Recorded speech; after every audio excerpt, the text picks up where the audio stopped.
അധ്യായം 6. അനന്തരം പിശാചിനാൽ പരീക്ഷിക്കപ്പെടുവാൻ യേശുവിനെ ആത്മാവ് മരുഭൂമിയിലേക്ക് നടത്തി. അവൻ 40 പകലും 40 രാവും ഉപവസിച്ച ശേഷം അവനു വിശന്നു.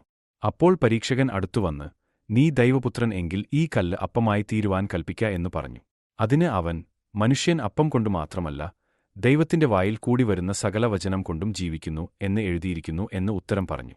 പിന്നെ പിശാച് അവനെ വിശുദ്ധനഗരത്തിൽ കൊണ്ടുപോയി ദൈവാലയത്തിന്റെ അഗ്രത്തിന്മേൽ നിർത്തി അവനോട്, നീ ദൈവപുത്രൻ എങ്കിൽ താഴത്തോട്ടു ചാടുക, നിന്നെക്കുറിച്ച് അവൻ തന്റെ ദൂതന്മാരോട് കൽപ്പിക്കും, അവൻ നിന്റെ കാൽ കല്ലിനോട് തട്ടാതവണ്ണം നിന്നെ കൈയിൽ താങ്ങിക്കൊള്ളും എന്ന് എഴുതിയിരിക്കുന്നുവല്ലോ എന്ന് പറഞ്ഞു. യേശു അവനോട്, നിന്റെ ദൈവമായ കർത്താവിനെ പരീക്ഷിക്കരുത് എന്നും കൂടെ എഴുതിയിരിക്കുന്നു എന്ന് പറഞ്ഞു. പിന്നെ പിശാച് അവനെ മേലോട്ട് കൂട്ടിക്കൊണ്ടുപോയി ലോകത്തിലെ സകല രാജ്യങ്ങളെയും ക്ഷണനേരത്തിൽ അവനു കാണിച്ചു. ഈ അധികാരമൊക്കെയും അതിന്റെ മഹത്വവും നിനക്കു തരാം, അത് എങ്കൽ ഏൽപ്പിച്ചിരിക്കുന്നു. എനിക്ക് മനസ്സുള്ളവനു ഞാൻ കൊടുക്കുന്നു. നീ എന്നെ നമസ്കരിച്ചാൽ അതെല്ലാം നിന്റേതാകും എന്ന് അവനോട് പറഞ്ഞു. യേശു അവനോട്, നിന്റെ ദൈവമായ കർത്താവിനെ നമസ്കരിച്ച് അവനെ മാത്രമേ ആരാധിക്കാവൂ എന്ന് എഴുതിയിരിക്കുന്നു എന്ന് ഉത്തരം പറഞ്ഞു. അപ്പോൾ പിശാച് അവനെ വിട്ടുപോയി.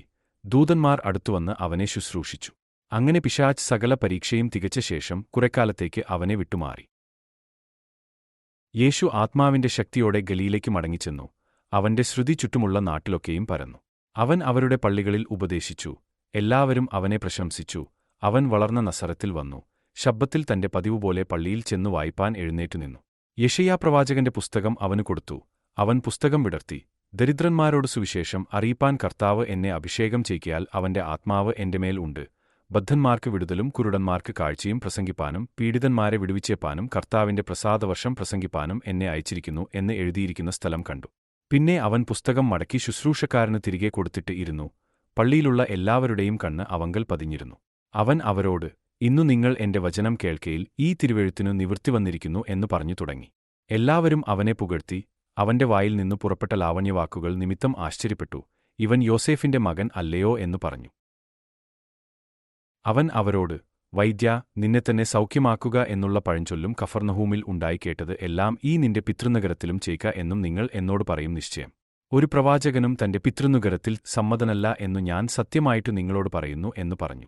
ഏലിയാവിന്റെ കാലത്ത് ആകാശം 3 ആണ്ടും 6 മാസവും അടഞ്ഞിട്ടു ദേശത്ത് എങ്ങും മഹാക്ഷാമം ഉണ്ടായപ്പോൾ ഇസ്രായേലിൽ പല വിധവമാർ ഉണ്ടായിരുന്നു എന്നു ഞാൻ യഥാർത്ഥമായി നിങ്ങളോട് പറയുന്നു. എന്നാൽ സീദോനിലെ സരെപ്തയിൽ ഒരു വിധവയുടെ അടുക്കലേക്കല്ലാതെ അവരിൽ ആരുടെയും അടുക്കലേക്ക് ഏലിയാവിനെ അയച്ചില്ല. അവണ്ണം എലീശാ പ്രവാചകന്റെ കാലത്ത് ഇസ്രായേലിൽ പല കുഷ്ഠരോഗികൾ ഉണ്ടായിരുന്നു. സുറിയാക്കാരനായ നേമാൻ അല്ലാതെ അവരാരും ശുദ്ധമായില്ല എന്നും അവൻ പറഞ്ഞു. പള്ളിയിലുള്ളവർ ഇതു കേട്ടിട്ട് എല്ലാവരും കോപം നിറഞ്ഞവരായി എഴുന്നേറ്റു. അവനെ പട്ടണത്തിനു പുറത്താക്കി അവരുടെ പട്ടണം പണിതിരുന്ന മലയുടെ വക്കോളം കൊണ്ടുപോയി തലകീഴായി തള്ളിയിടുവാൻ ഭാവിച്ചു. അവനോ അവരുടെ നടുവിൽ കൂടി കടന്നുപോയി.